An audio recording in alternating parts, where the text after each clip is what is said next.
if you want to sign up on our email list at the front of the store, we'll send you an email every week about what's going on here. We try not to spam people and tell them, but if there's important stuff going around the city, we also try to put out some action alerts that you can go and either testify at City Hall or go to a protest that's important. And so we really try to keep it limited, but we have lots of events, so please try to sign up on the email list. I'll stop talking here and introduce our speaker.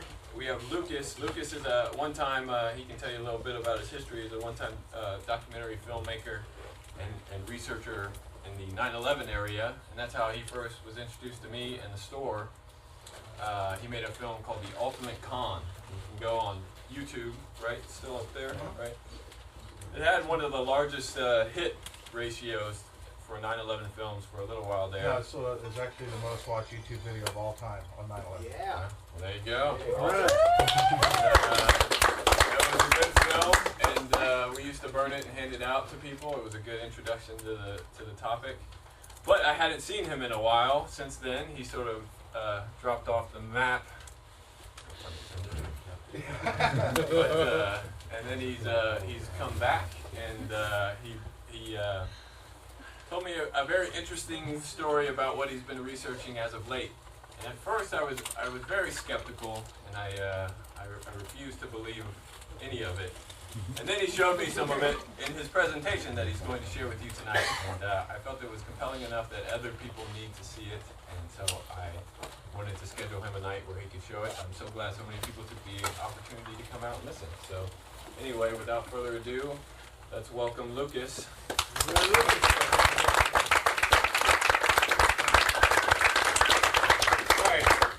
First I'll tell you that I created this presentation for my friends. I didn't really create it for a public presentation. This was just something I did so I can show my friends what was going on. So with that in mind, I know a big question is going to be when. I can't answer that. Soon. I can say soon, but I cannot say when. Okay, so what I'm going to do is I'm going to start out. How many of y'all saw the Norway spiral? All right, so only a few of you actually saw the Norway spiral. All right. Back when Barack Obama got his Peace Prize in Norway, this appeared in the air, okay? And here's the video of it. Now, keep in mind that this was seen by thousands of Norwegians, and basically they tried to dismiss it as a Russian rocket. Okay, now ask yourself, would the Russians really launch a rocket over the head of a president while he was in Norway? I mean, no. If they would the news be talking about it every day? Was the president's life in danger? Oh. Okay, well, so you have this. Well, they did a really good job. I think this is one of the best jobs that the mainstream media has ever done at keeping something quiet, because very few people know about this. And I'm not going to get in. This presentation is pretty much all fact. I'm not going to get into my own personal beliefs about this stuff. But I will. What I'm going to do is I'm going to show you all facts, and then from there y'all can put the pieces together how you want. So, if you come up here, you look. This is what was pictured. There's thousands of pictures of it now. Keep in mind, you see this orange right here. The sun is about to rise. This was at about 8 o'clock in the morning in Norway. Oh, I can speak up, or I mean, yeah, I mean, I don't care. When your head turns, though, your voice Oh, will okay, check sorry. on there. Okay. I can hear you good back. What about us old people in there? Right. That'd be right up there.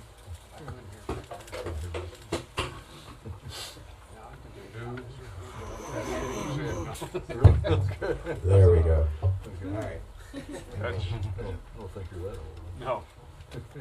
Just premature. All right, so I had been researching. I started out with 9/11, and then I figured that, and then once I realized that, all these things were a big diversion to try and keep our minds off something, I started researching why. And the only place that I could find out any answers was from the ancients. The ancient Indians and people of the world, they went out of their way to try and warn us about something in the future. Let's get this all Put it close here. There you go, so you don't. Done. There we go. All right. Could you move a little bit back this way? Just to make well, I mean, the whole thing behind me, I'm sure, is in the same position. I can lean forward and they can't. All right, there we go. Cool, perfect. All right, so we had this object that appeared. They tried to dismiss it as a Russian rocket. For a month, you couldn't even find a picture of this on Google Images. You type in Norway spiral, and it would not pull up one single image of this. So I started doing a research into it. And, well, actually, I was already doing a research into the ancient petroglyphs and stuff. And what I found is that, as soon as this decided it wants to get through this little loading process here. What's a heteroglyph? A petroglyph is a cave drawing, or a cave carving, like this. I found that these things, these spirals, were everywhere, all across the world. You see the one on his chest there. You see that one there. You see all these spirals everywhere. Now keep in mind that these things, like for instance this one here, they show it next to a dead lizard.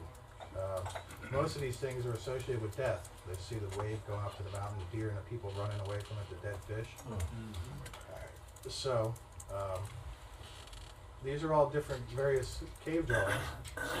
Now you see in this one, you have the spirals, you have dead trees, you got waves. How old are these supposed to be?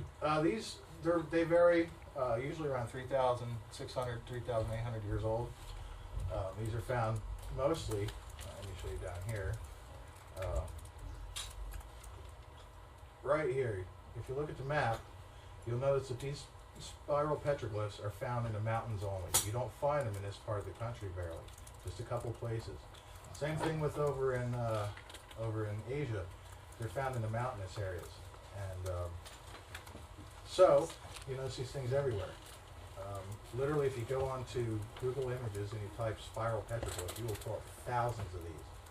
For instance, here's a good one where they show the spiral and they show people guarding their head. They were trying to tell us something. And these people were not propagandized by Fox News or any of that, so they're probably the only trustworthy people in the world. No commercial sponsors. Okay. So, what I did is I took the spiral, which the normal of the Blu-ray would go this way. I put it in this position because if we saw it from a different perspective, say it was on the other side of the world, that's what it might look like, just like this guy here with the line coming through. So, what we're going to get into, this was just a basic introduction to it. This is a pretty in-depth presentation. This is a chart I've worked on for almost 5 years. This is the history for the last 500,000 years of the glaciation of the planet. You see we have 80,000 Glaciation? Yeah, basically the ice ages. What? The ice ages. Uh-huh. Okay, so, put this up a little bit, there we go. Alright, so you notice that we have 80,000 year ice ages and 20,000 year warm periods. We are right here in this warm period. Okay, and we've already extended our welcome in this warm period. The ice age has long been overdue for a couple thousand years. What this is here is this is actually our period that we're in right now. You'll notice that 3,600 years ago, you had the collapse of many different societies across the world, whether it be in China with the dynasty. You had Sodom and Gomorrah destroyed, the fall of Jericho, the Exodus. You have the Mayan calendar actually starts then.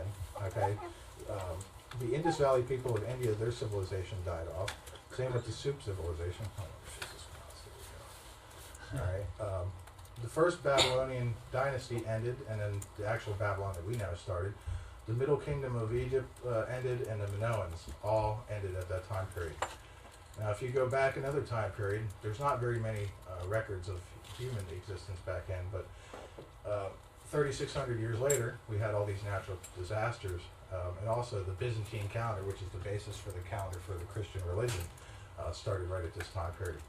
If you go back another 3,600 years is when Plato dates Atlantis sinking too.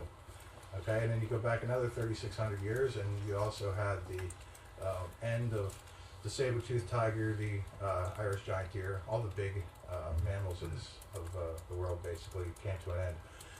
Also, you notice in here, what I'm going to do in this, there's so much information here, I can't completely go over it with everybody. What I'm going to do is I'm going to kind of breeze over it. I'm going to let y'all have a disc and take it home, and then it's going to take you a couple weeks to go through all this stuff. Wow. Okay. Thank you so much. Basically, so you've got all these different events that happen. Okay? Now, this is where it starts to get interesting. All right. December 1981, Astronomy magazine. They're looking for a elusive planet much larger than Earth. Um,